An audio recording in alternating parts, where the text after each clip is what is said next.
الشيطان الرجيم بسم الله الرحمن الرحيم إنما المؤمنون الذين إذا ذكر الله وجلت قلوبهم وإذا تليت عليهم آياته زادتهم إيمانا وعلى ربهم يتوكلون وقال تعالى وعباد الرحمن الذين يمشون على الأرض هونا وإذا خاطبهم الجاهلون قالوا سلاما والذين يبيتون لربهم سجدا وقياما صدق الله العظيم ونحن على ذلك من الشاهدين والشاكرين والحمد لله رب العالمين۔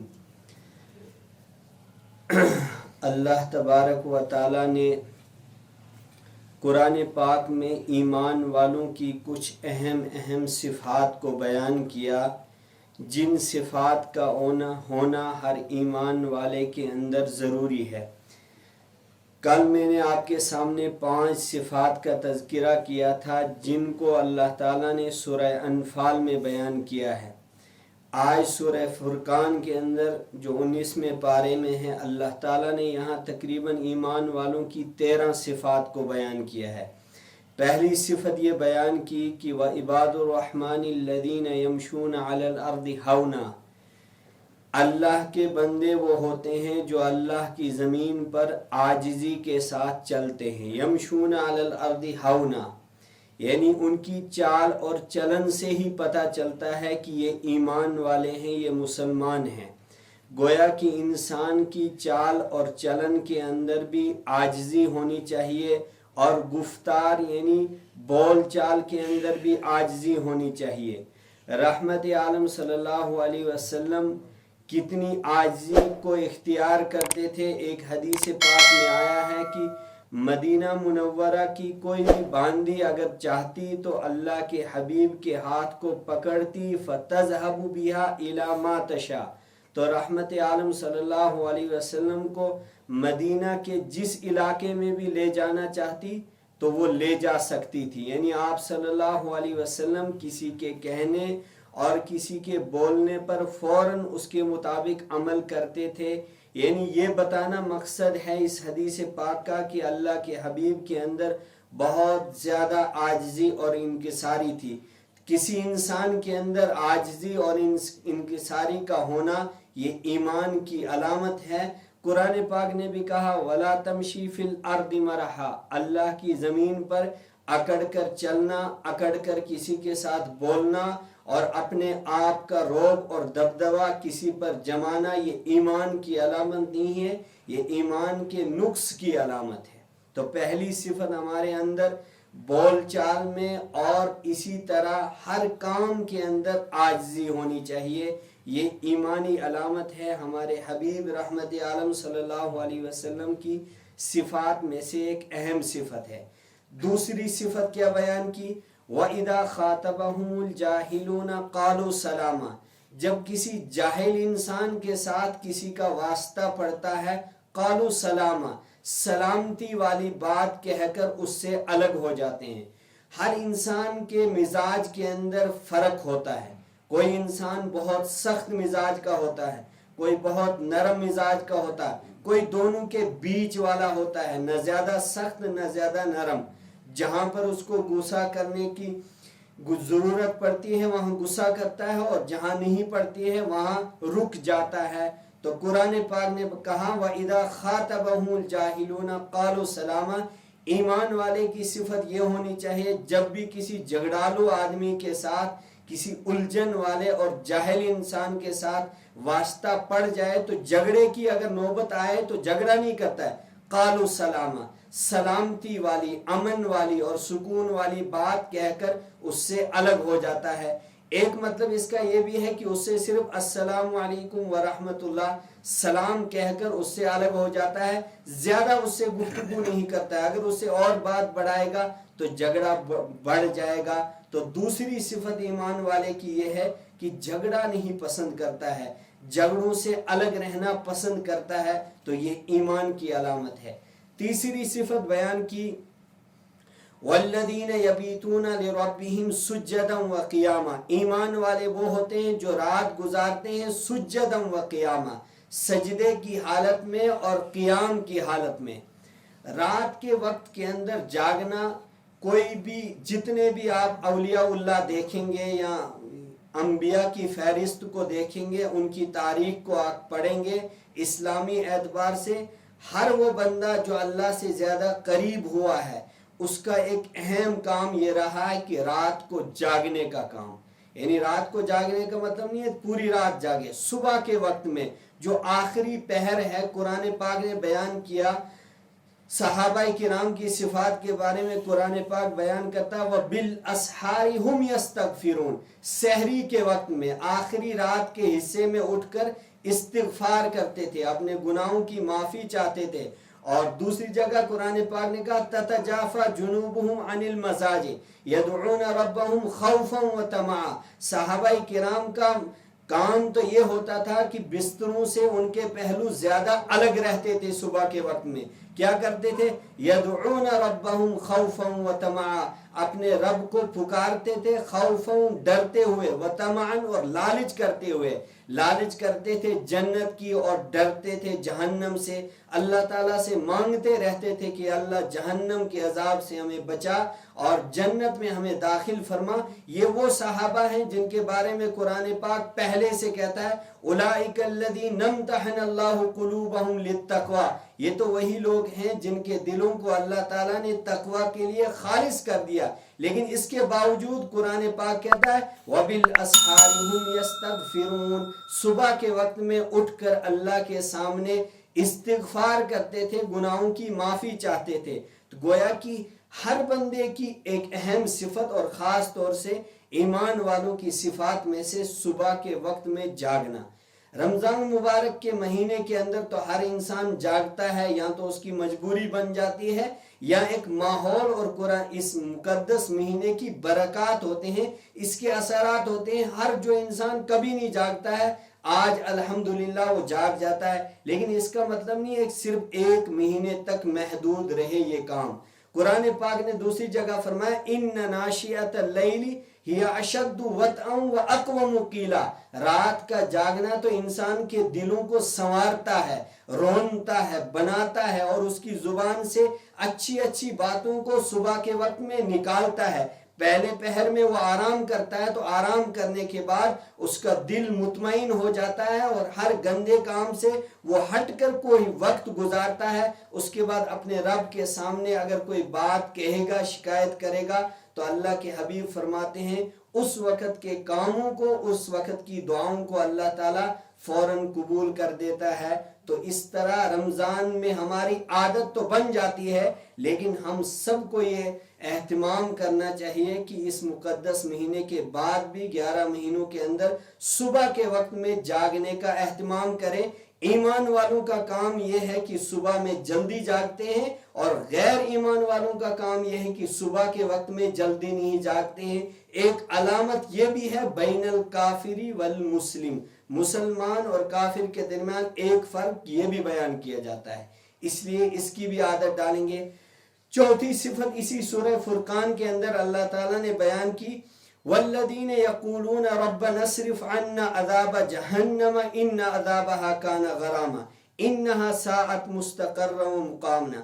ایمان والے وہ ہوتے ہیں جو اللہ کے سامنے ہر وقت یہ کہتے ہیں ربنا اصرف عنا عذاب جہنم، اے اللہ جہنم کے عذاب کو ہم سے دور کر دے. کیوں؟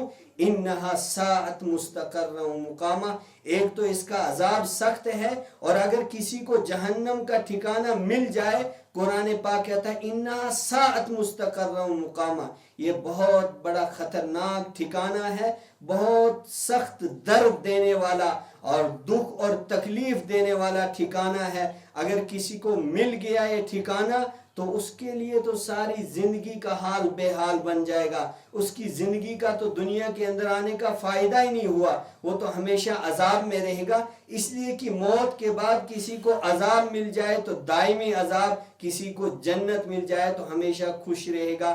اس لیے ایمان والوں کی یہ صفت ہونی چاہیے کہ جنت کا مطالبہ اپنے رب سے کرے، اور جہنم سے بار بار ہر نماز کے بعد اور عام اوقات کے اندر بھی اللہ سے پناہ مانگتا رہے کہ اللہ جہنم کے عذاب سے بچا. اس کے بعد پانچویں صفت اللہ تعالیٰ نے بیان کی والذین اذا انفقوا لم یسرفوا ولم یقتروا وکان بین ذلک قواما، ایمان والے وہ ہوتے ہیں اذا انفقوا، جب اللہ کے راستے میں خرچ کرتے ہیں، لا یسرفوا، اسراف بھی نہیں کرتے ہیں، فضول خرچی بھی نہیں کرتے ہیں، ولم یقتروا، اور کنجوسی بھی نہیں کرتے ہیں اللہ کے راستے میں دینا، پھر کیا کرتے ہیں، وکان بین ذالک قواما، درمیانی راستے کو اختیار کرتے ہیں۔ قرآن پاک نے اس امت یعنی امت محمدیہ کے بارے میں بتایا، وَجَعَلْنَاكُمْ أُمَّةً وَسَطًا، ہم نے آپ کو درمیانی امت بنایا، نہ تو آپ افراط کے شکار ہوں گے نہ تفرید کے، نہ زیادہ اوپر جائیں گے نہ زیادہ نیچے، جو دین اللہ کے حبیب نے ہم تک پہنچایا ہے اس کے مطابق عمل کرنا۔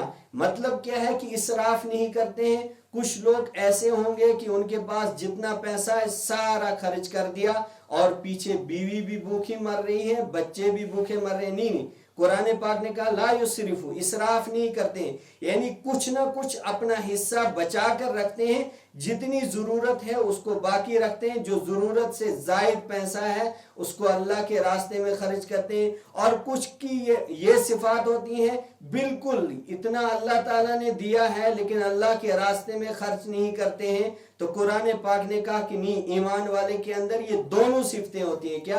لا یسرفو ولم یقتروا، نہ تو اسراف کرتا ہے نہ تو کنجوسی کرتا ہے، وکان بین ذالک قواما، بلکہ درمیانی راستہ اختیار کرتا ہے جس میں پیچھے بھی اس کا نقصان نہ ہو اور آگے بھی کنجوسی والا راستہ اختیار نہ کرے، اللہ کے راستے میں جہاں ضرورت ہے خرچ کرتا ہے۔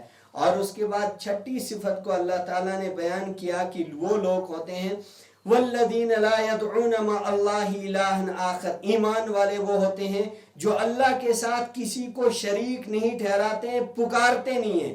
مشرکین مکہ کا کیا حال تھا؟ جو مکہ کے مشرکین تھے ان کی منظر کشی قرآن پاک نے کی کہ وہ کیسے غیر اللہ کو پکارتے تھے۔ ان سے کہا جاتا تھا کہ رزق دینے والا اللہ، بارش برسانے والا اللہ، دھوپ نکالنے والا اللہ، آسمان کو بنانے والا اللہ، زمین کو بنانے والا اللہ، اس کے باوجود تم غیر اللہ کو کیوں پکارتے ہو؟ وہ جواب دیتے تھے ما نعبدہم الا لیقربونا الی اللہ زلفا، ہم ان اللہ کے بندوں کو نہیں پکارتے تھے، یعنی ان بتوں کی ہم پوجا نہیں کرتے تھے، ہمارا مقصد ہے الا لیقربونا الی اللہ زلفا، ہم براہ راست اللہ کے پاس ڈائریکٹ کیسے جائیں گے؟ ہم پہلے ان کو پکارتے ہیں، یہ ہماری بات وہاں تک پہنچاتے ہیں۔ یعنی بزرگوں کو وہ اس طرح مانتے تھے، وہ کہتے تھے ہماری شکایت ہم پہلے بزرگوں تک اپنی شکایت کو پہنچاتے ہیں، اس کے بعد اللہ کے پاس وہ بزرگ پہنچاتے ہیں، ہم گندے بندے ہیں، براہ راست سیدھا اللہ کے پاس کیسے جائیں گے؟ جیسے دنیا کا بھی نظام ہے، اگر کسی بڑے آفیسر کے ساتھ ملنا ہو تو اس سے پہلے اس کے بہت سارے محدود حد تک رہنے والے کچھ باڈی گارڈ ہوتے ہیں، کچھ اس کے واسطے والے ہوتے ہیں، پہلے ان کے پاس جانا ہوتا ہے، پھر آخر میں کہیں اس آفیسر کے ساتھ ہماری ملاقات ہوتی ہے۔ قرآن پاک نے کہا دنیا والا نظام میرے ساتھ نہیں چلے گا، نحن اقرب الیہ من حبل الورید، میں تمہاری شہرگ سے زیادہ قریب ہوں، اذا سألک عبادی انی فانی قریب، جب میرے بندے میرے بارے میں پوچھیں کہ اللہ کتنا دور ہے، میرے درمیان سیڑھی لگانے کی ضرورت نہیں ہے اور کسی کو واسطے میں لانے کی ضرورت نہیں ہے، میں تو براہ راست اپنے بندوں کی شکایتوں کو خود سنتا ہوں، بیچ میں مجھے کسی بندے کو لانے کی ضرورت نہیں۔ یہ مشرکین مکہ کا طریقہ تھا۔ قرآن پاک نے کہا کہ اگر اسی طریقے کے مطابق کوئی ایمان والا کرتا ہے تو دوسری جگہ قرآن پاک نے سخت وعید سنائی، الذی جعل مع اللہ الہا آخر فالقیاہ فی العذاب الشدید، جو اللہ کے ساتھ کسی اور کو واسطہ بناتا ہے اس کو جہنم کے درمیان میں ڈال دو، اس لیے کہ اللہ نے تو صاف کر دیا قرآن پاک سے کہ مجھ سے مانگو۔ اور اس کے بعد ایک اور صفت فرمائی والذین لا يدعون مع اللہ الہا آخر ولا يقتلون النفس التي حرم اللہ الا بالحق، ساتویں صفت یہ بیان کی کہ ایمان والے وہ ہوتے ہیں جو کسی کو ناحق قتل نہیں کرتے ہیں۔ اس میں مفسرین نے بہت ساری باتیں لکھی۔ ایک بات یہ لکھی، اگر کسی ایمان والے کو قتل کرنے پر کسی نے رہنمائی کر دی، جس کو آج کی آسان زبان کے اندر آپ کہہ سکتے ہیں مخبری کر دی، وہ بھی قاتل شمار ہوگا محشر کے میدان میں. اللہ تعالیٰ اس انسان کو بھی جہنم میں ڈالے گا. کیوں؟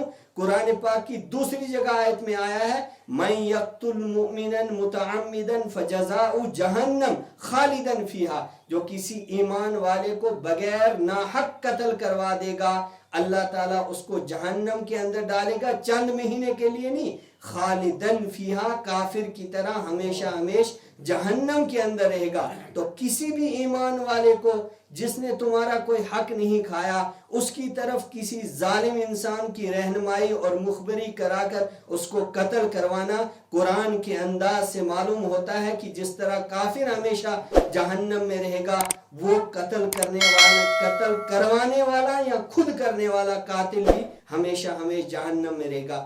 8ویں صفت اور آخری 8ویں صفت قرآن پاک نے بیان کی وَلَا يَزْنُونَ. ایمان والے وہ ہوتے ہیں جو زنا نہیں کرتے ہیں. زنا کتنا بڑا گناہ ہے، اس کی شدت کو اور اس کی قباحت کو اور اس کی برائی کو سمجھانے کے لیے اللہ کے حبیب نے تفصیل کے ساتھ احادیث کے اندر بیان کیا. لیکن اتنی بات ضرور ہے کہ جو انسان دنیا کے اندر زنا کرے گا اور زنا والے کاموں کو اپنائے گا، مثال کے طور پر نکاح کے سے پہلے ہی اگر کسی غیر محرم عورت کے ساتھ اس کا واسطہ رہا، اور اللہ کے حبیب نے فرمایا جو پہلے سے تعلقات قائم کرتا ہے اور اپنی اس شہوت کو پورا کرنے کے لیے کرتا ہے، جبکہ میں نے اس کے لیے ایک راستہ نکاح کا رکھا تھا جس سے اس کی تمام ضروریات پوری ہو جاتی، لیکن ان تمام کو نہ مان کر وہ یہ دوسرا راستہ اختیار کرتا ہے، وہ دنیا سے ہی جہنم کی آگ کو جمع کر کے لا رہا ہے. اور ان 8 صفات کو بیان کرنے کے بعد قرآن پاک کہتا ہے وَمَن يَلْقَ ذَلِكَ أَثَامًا. جو ان تمام چیزوں کو اختیار کرے گا وہ گنہگار کہلائے گا، اللہ تعالیٰ اس کو معاف نہیں کرے گا. تو ان 8 صفات کو آپ ذہن میں رکھیں کہ ایمان والے کے اندر یہ 8 صفات کا ہونا ضروری ہے، جس کی وجہ سے اس کی جو اگلی زندگی ہے وہ صحیح ڈگر پر رہے گی، صحیح راستے پر رہے گی. اللہ تعالیٰ اس کو ہر برائی سے محفوظ رکھے گا. اگر ان میں سے کوئی گناہ اپناتا ہے اور کسی کے زندگی میں اگر یہ گناہ ہے تو اس کو دور کرنے کی انسان کو کوشش کرنی چاہیے. اللہ تعالیٰ مجھے بھی ان صفات کو اپنانے کی توفیق نصیب فرمائے. اللہ تعالیٰ پوری امت مسلمہ کی حفاظت فرمائے. خاص طور سے اس نازک دور میں ہم سب نوجوانوں کی حفاظت فرمائے. موت کا وقت اللہ تعالیٰ ہم سب کے لیے آسان فرمائے. آخری وقت میں اللہ تعالیٰ کلمے والی اور ایمان والی موت نصیب فرمائے.